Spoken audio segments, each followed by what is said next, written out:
નમસ્કાર દોસ્તો, શાંતિશ્રમ ન્યૂઝમાં આપનું સ્વાગત છે। દેશ અને વિશ્વમાં વધતા આપત્તિ, યુદ્ધ અને ભયના માહોલ વચ્ચે જૈન સમાજ દ્વારા એક અનોખી આધ્યાત્મિક પહેલ કરવામાં આવી છે।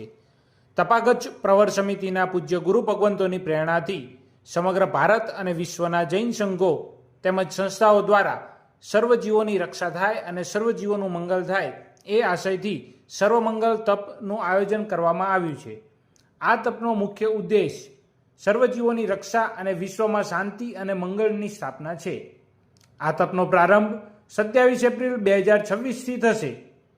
તપમાં ભાગ લેનાર શ્રાવક શ્રાવિકાઓએ નમસ્કાર મહામંત્રના 68 અક્ષર પ્રમાણ 68 એકાસણા કરવાના રહેશે અને સાથે નવકાર મંત્રનો વધુમાં વધુ જાપ કરવાનો રહેશે, જેમાં એકાસણાના દિવસે મિનિમમ એક બાંધી નવકારવાળી ગણવાની રહેશે। મહિનામાં ઓછામાં ઓછા 3 એકાસણા ફરજિયાત રહેશે, જે ખાસ તિથિઓએ સામૂહિક કરવામાં આવશે: સુદ પાંચમ, સુદ 11, વદ 14। આ તપ માત્ર વ્યક્તિગત સાધના નથી, પરંતુ એક સામૂહિક આધ્યાત્મિક પ્રયત્ન છે, જે વિશ્વમાં સકારાત્મક ઉર્જા ફેલાવવા માટે કરવામાં આવી રહ્યો છે। આ આયોજનમાં જોડાવા માટે જૈન સમાજના લોકોમાં ભારે ઉત્સાહ જોવા મળી રહ્યો છે। આપ પણ આ પવિત્ર તપમાં જોડાઈ સર્વમંગળની ભાવનામાં સહભાગી બની શકો છો। વધુ માહિતી અને તપ નોંધણી માટે rajpath.org.in વેબસાઇટ પર મુલાકાત લો। આ વિષય પર વધુ સમજાવવા માટે આજે અમારી સાથે છે મહેન્દ્રભાઈ એમ શાહ, કે જેઓ અમદાવાદ મહાસંઘના પ્રમુખ છે। નમસ્કાર મહેન્દ્રભાઈ, શાંતિશ્રમ ન્યૂઝમાં આપનું સ્વાગત છે। સર્વમંગળ તપનો મુખ્ય ઉદ્દેશ શું છે અને તે કોની પ્રેરણાથી કરાઈ રહ્યું છે? આજે સમગ્ર વિશ્વની અંદર ચિંતા, ભય અને ડરનો માહોલ એક ઊભો થયેલો છે।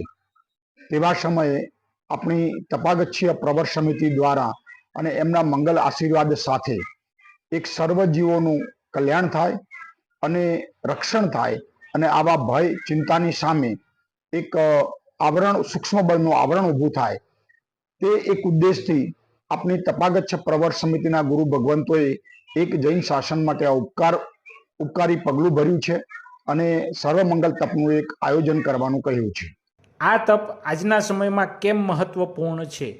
આજે જ્યારે સમગ્ર વિશ્વમાં મેં જે વાત કરી પ્રમાણે ચિંતા અને ભયની વાતાવરણ પેદા થયું છે, ત્યારે આ એક તપ દ્વારા એક સૂક્ષ્મ બળ પેદા થાય અને એના દ્વારા આ ચિંતા અને ભયના વાતાવરણો થોડા દૂર થાય, અને એ માટે કરીને આ એક આયોજન કરવામાં આવ્યું છે। આ સર્વમંગળ તપ શું છે અને આ તપનો શું પ્રભાવ છે?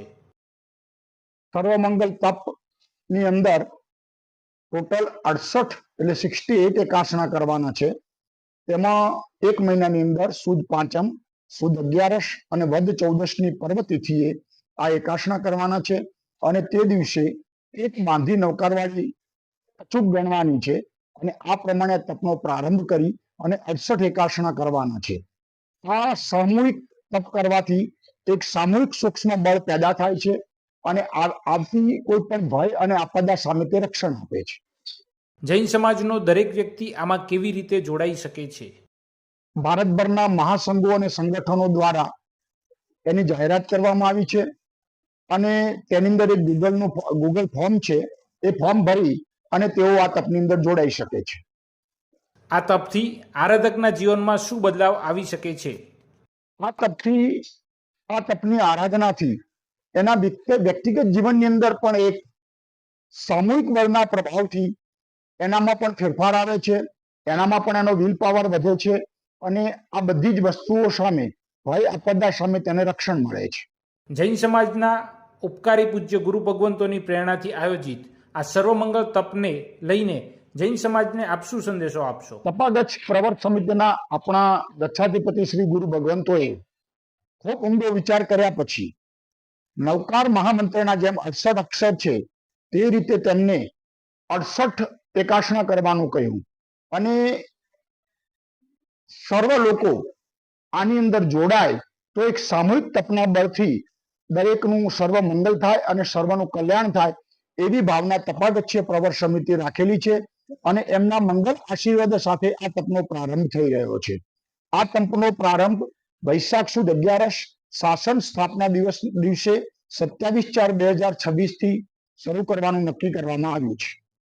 પ્રવર્ત સમિતિના સર્વમંગલ આશીર્વાદથી જે આ તપનો પ્રારંભ થઈ રહ્યો છે તેને સમગ્ર જૈન ક્ષેત્ર મોટી ગુજરાત તપાગત શ્રી મહાસંઘ ખાસ આહવાન કરે છે કે દરેક જણ આ તપની અંદર જોડાય, વધુમાં વધુ લોકોને જોડવાનો પ્રયત્ન કરે અને એ રીતે એક સામૂહિક સૂક્ષ્મ બળ આવતા 2 વર્ષ દરમિયાન જે આપણને ભય અને ચિંતાના છે તે દૂર થાય તે માટે દરેક લોકો આની અંદર અચૂક રીતે જોડાય તેવી ખાસ મારી દરેકને પ્રાર્થના છે.